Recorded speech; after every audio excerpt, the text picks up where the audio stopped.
अमृषा ने 10th में 95% और 12th में 93% मार्क्स लाया है और अपने स्कूल में ये सेकंड टॉपर हैं। सबसे पहले तो सबको जय भीम नमो बुद्धाय। रोज़ रोज़ भी थोड़ा थोड़ा पढ़ोगे ना तो एग्ज़ाम के दिन बहुत अच्छा करोगे। मम्मी तो हमेशा ही सपोर्ट करती हैं। मेरे पापा वेटनरी फार्मासिस्ट हैं और मम्मी मेरी असिस्टेंट प्रोफेसर। ट्राई करो कि अपने पेरेंट्स के साथ फ्रैंक हो पाओ। मुझे फ्यूचर में डॉक्टर बनना है।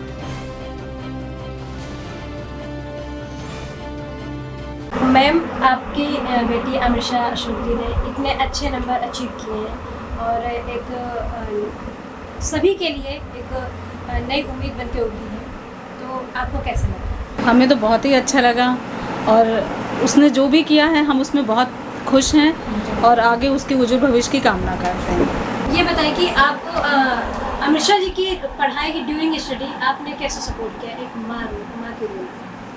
एक्चुअली मेरी बेटी ना बड़ी फूडी है, चटपटा बहुत खाना पसंद करती है, क्योंकि पढ़ते पढ़ते मुझे भूख बहुत लगती है।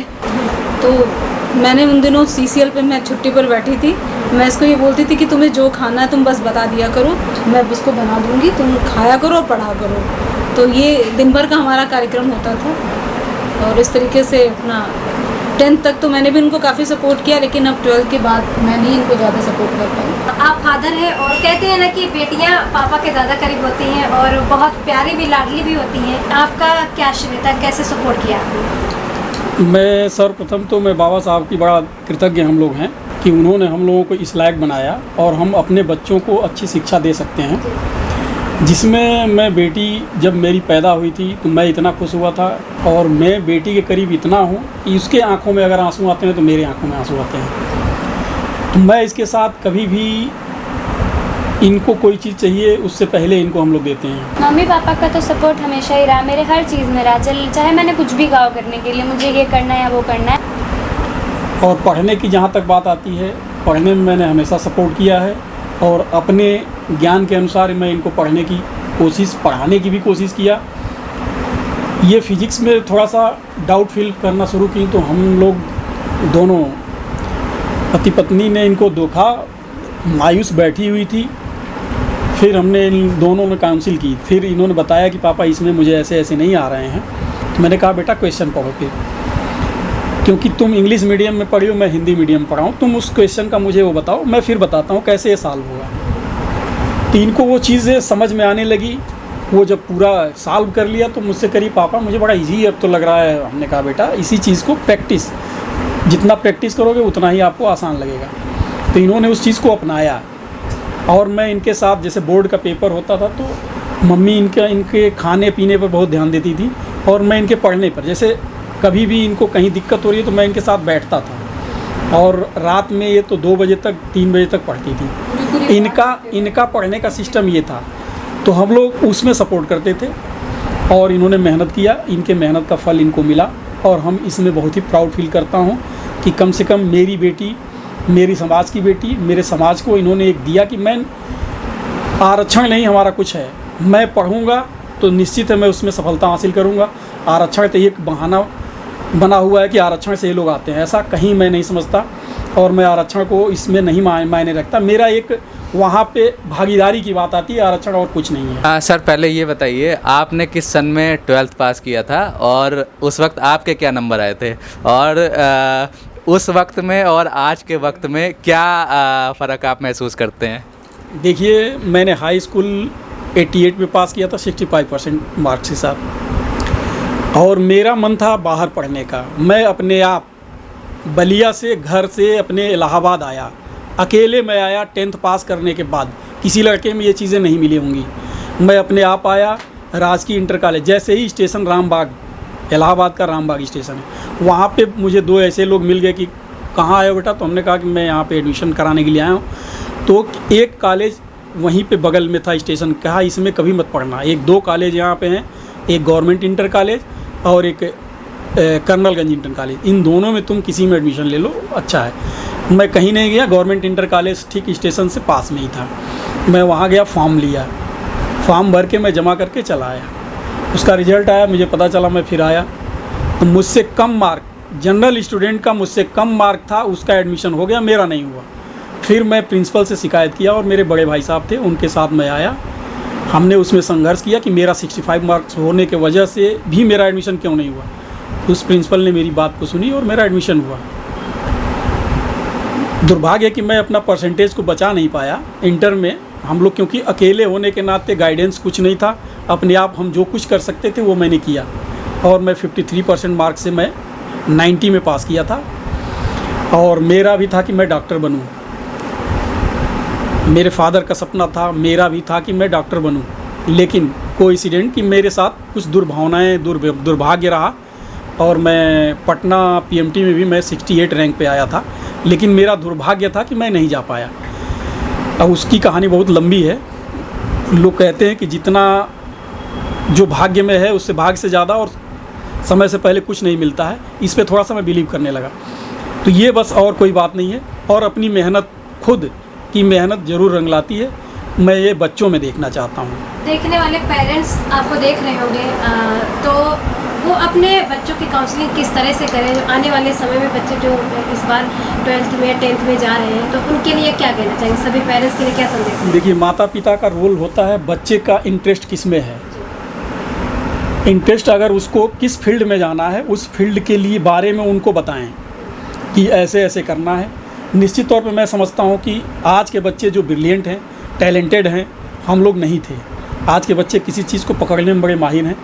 क्योंकि कभी कभी मैं हजरतगंज जाता था तो मेरा बेटा एक क्वेश्चन करता था, ये किसका आवास है? डीएम आवास पड़ता है रास्ते में हजरतगंज जाने के बाद। मैं कहता था बेटा ये डीएम का आवेश है। क्या बहुत बड़ा है? तो हमने कहा बेटा ऐसा नहीं है, ये डीएम मतलब एक ज़िले का मालिक, और उसको पढ़ने के लिए आपको ग्रेजुएशन लेवल पे किसी भी साइड से आप ग्रेजुएट करिए, उसके बाद आपको आईएएस बनना है, या आपका फील्ड ये लगता है तो कर सकते हैं तो करिए। तो ये दोनों बच्चों में है, ऐसा नहीं है। मेरी बेटी के भी उसमें है। उन्होंने कहा कि पापा मैं डॉक्टर बनूंगी, उसके बाद मैं कुछ कर सकती हूँ। मैंने कहा ठीक है, आपका ये एम है, आप जैसे करना चाहती हैं करिए। लेकिन मुझे प्राउड ये फील होता है, एक बार मैं मैडम के कॉलेज के टीचर रिटायर हुए थे, उनकी वाइफ आईएएस हैं। उन्होंने हमारे बच्चों से दोनों से क्वेश्चन किया। तो बेटी ने कहा कि मैं डॉक्टर बनूंगा, लेकिन मेरा बेटा आईएएस बनने के लिए उनसे कहा, उन्होंने शाबाशी दिया।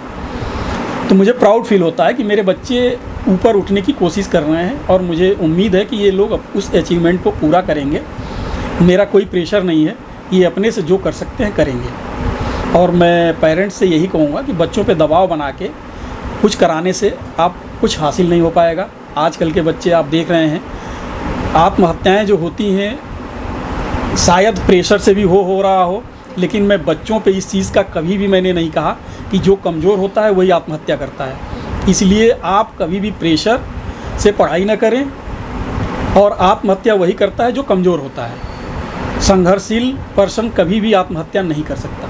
इसलिए मैं इस चीज़ पे भी जोर दूंगा कि माँ बाप कभी भी बच्चों को प्रेशर ना बनाएं, पढ़ने लिखने के लिए इनकरेज करते रहें और उनको क्या समस्या है उसका सॉल्व करें। मैम, आपने ये कैसे सुनिश्चित किया कि जब आपके बच्चे पढ़ाई करें तो उनको सही माहौल मिले और सही खाना पीना मिले? और आपने, जबकि ये कोरोना महामारी का टाइम था, तो आपने क्या प्रिकॉशन लिए और बच्चों को क्या समझाया?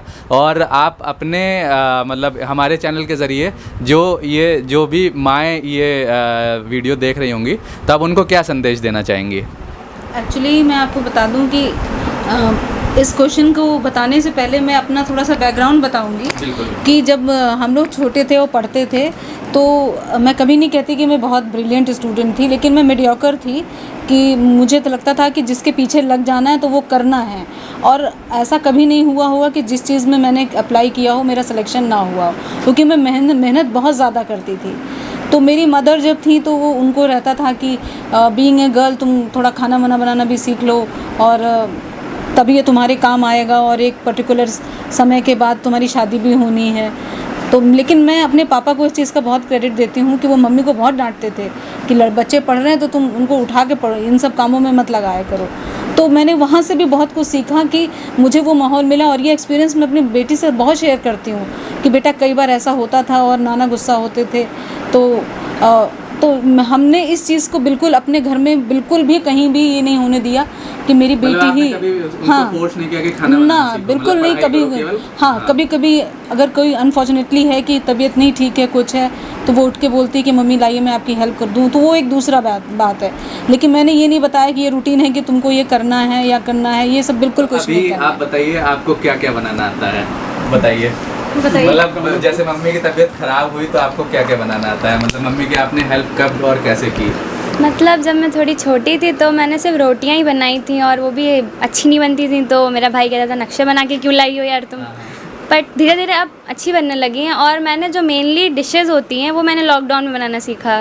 क्या क्या सीखा? मतलब मैं अब केक बना लेती हूँ, वैरायटी वैरायटी के केक बना लेती हैं आप? हाँ, Good. इवनिंग स्नैक्स बना लेती हूँ बहुत सारे, मतलब ये सब मैंने सीखा। मतलब अनियन रिंग्स हो गई, पोटैटो फिंगर्स हो गए, ब्रेड रोल्स हो गए और कई टाइप की पकौड़ियाँ हो गई, ये सब मैं बनाना सीख गई है फाइनली। तो हाँ, ठीक है। ये तो आरव, मैंने शौक में सीखा, मतलब कोई कंपल्शन नहीं था कि तुमको करना है, ऐसा कुछ नहीं है। उन्होंने कहा कि हाँ हम ट्राई कर रहे हैं तो हम ट्राई कर रहे हैं, करो, अच्छा तुम कर रही हो तो तुम करती रहो। तो आरव अब ये बताइए, पहला तो क्वेश्चन ये है कि आपको कैसा लग रहा है, मतलब ऑब्वियसली अच्छा लग रहा है, बट थोड़ा सा और उसको एक्सप्लेन करिए, इलैबोरेट करिए। कि ये मुझे प्राउड हो रहा है कि मेरी दीदी ने इतना आपकी मार्क्स लाई और इससे मेरे को भी एक इंस्पिरेशन मिलनी चाहिए कि मुझे भी आगे एक ऐसा करना चाहिए स्टेज, और बस यही। आपने ये बताइए, दीदी को परेशान तो आप करते होंगे, ठीक है? तो दीदी ने बताया कि आप वैसे तो परेशान करते थे, बट जब एग्ज़ाम्स होता था तो आप दीदी को नहीं परेशान करते थे, उनको पढ़ने देते थे। तो हमको थोड़ा ये बताइए, दीदी को आपने परेशान कैसे किया? अरे यही कि मतलब झगड़ने लगते थे हम लोग एक दूसरे, किस हमारा बात पे? वो मतलब वो कुछ भी किसी भी जब मेरा मन थोड़ा वैसा हो जाता है तो मैं उसके साथ खेल भी लेती हूँ। बात में हम लोग झगड़ने लगते थे, मतलब कि मारा पीटी होने लगती थी, मम्मी पापा रोकने आते थे। तो भाई अब वही कि क्या कहते हैं सब, वो मतलब कि डांट तो पड़ती है सब, मैं वही हम लोग झगड़ते थे। मैं एक बात पे हो गए तो अब वो हम करेंगे नहीं तो हम करेंगे, ये यही सब मैटर होते थे। मैं आपको भी कंग्रेचुलेशन करना चाहूँगा कि आपकी दीदी ने इतना अच्छे परसेंटेज अचीव किए, और मैं भी आपको भी जैसा कि आपने बताया कि इंस्पिरेशन है दीदी आपकी खुद ही, तो मैं भी आपको ऑल द बेस्ट कहूँगा आपके फ्यूचर के लिए। तो आपने अभी, आप चूँकि क्लास 9th में है, तो आपने सोचा है कि आगे किस टीम में जाना है और आगे क्या करना है? हाँ, 11th में मैंने सोचा है कि 10 पास करने के बाद मैं 11th में आर्ट्स लूँ और आगे मैं IAS की तैयारी करूँ। गुड। थी हमारे साथ अमृषा की पूरी फैमिली, और हम सबको अमृषा जैसे लोगों पे गर्व है जिन्होंने कि सर ने बताया कि बाबा साहब की वजह से ये लोग आगे आए हैं, और सावित्रीबाई फूले और अन्य महापुरुषों की वजह से ये लोग आगे आए हैं। तो इस वीडियो के ज़रिए जो भी इस वीडियो को देख रहे होंगे, तो मैं यही संदेश देना चाहूँगा कि हम सबको इनसे इंस्पिरेशन लेके, और अपनी ज़िंदगी में हम कहीं भी हों, ज़रूरी नहीं है कि जो कोई स्कूल में हो या जो कोई मतलब कॉलेज में हो, हम कहीं भी हो, हमसे इनसे प्रेरणा लेके हमको भी अपना जो भी हम काम कर रहे हैं उसमें बेस्ट से बेस्ट करने की कोशिश करनी चाहिए। सो मैं था हर्षवर्धन, बॉक्सी टॉक्सी की तरफ से। जय भीम, नमो बुद्धाय।